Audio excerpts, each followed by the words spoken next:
Do you think that you're too smart to fall for a scam? Well, you're right. You are too smart to fall for a scam. That's why scammers use highly sophisticated psychological and emotional tactics that are designed to bypass your logic and intellect to get you to fall prey to their scam. And in this video, we're going to discuss 4 of the 7 tactics. And you will find linked to this video a copy of the article that discusses all 7. So let's go. Is they try and play on your aversion to loss or the fear of missing out, which is also called FOMO. This is where a scammer will make you think that you've won the sweepstakes or a prize or some other unique opportunity.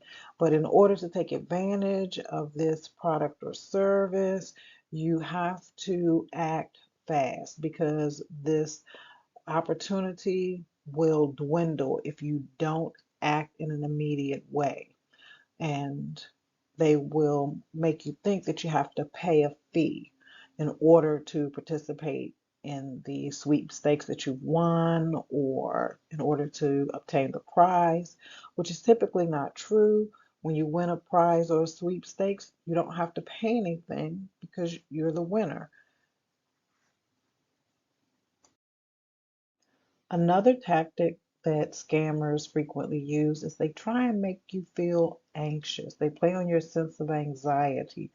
They will contact you and tell you that your bank account or your credit card number or your social security number even has been compromised so that you will pay them to maybe remove the malware that compromised your um, account number, or they will remove your social security number from whatever website where it was compromised.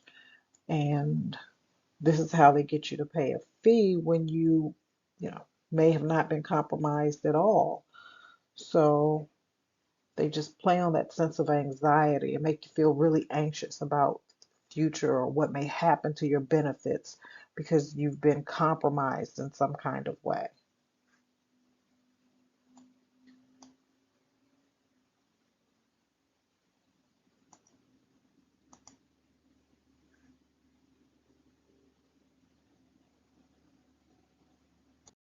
Another tactic that scammers use is they try and create an instant sense of terror. They will contact you and pretend to be someone that you love that is in need of help. They may call you up and say, "Hey, grandma or grandpa, I've been arrested and I need bail money." And the reason they do this is because when we are afraid, the emotional part of our brain takes over the cognitive part of our brain. So we act without thinking in situations like this. And that's exactly what they want. They want you to just get that money and send it to wherever the person that has contacted you says that it needs to go. So that's how they get you to act without thinking, is that they create that an instant sense of terror about what may happen to your loved one if you don't act now. Another tactic that scammers use is they pretend to be a theater authority like the Internal Revenue Service or your sheriff's department or some other state, federal, or local government official. And they may contact you and say that, listen, you've missed jury duty and you have to pay this fine or you'll go to jail. This is the Internal Revenue Service and you made a mistake on your tax return and now you owe us. So that's how they intimidate you into paying something that you really don't owe.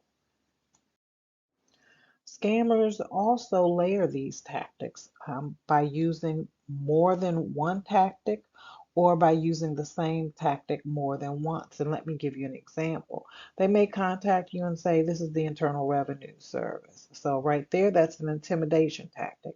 And then they'll say, "You owe us this money that you have to pay now." That's trying to make you feel anxious. Then they'll say, "If you don't pay, we'll send the sheriff's department to your home to arrest you." So that is also an intimidation tactic. So in this one contact with you, the scammer has used two intimidation tactics, the same one twice, and they've used an additional tactic. So that's how they layer these tactics in order to make you feel afraid and anxious so that you will pay money that you don't even owe.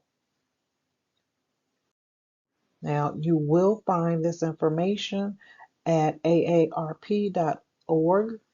That is where I read the article, and it will give you the other three tactics that scammers typically use, and it will also give you some pointers on how to stay rational and to avoid being victimized by scammers when they try any of these tactics. One last thing, if you enjoyed this content, please like and subscribe.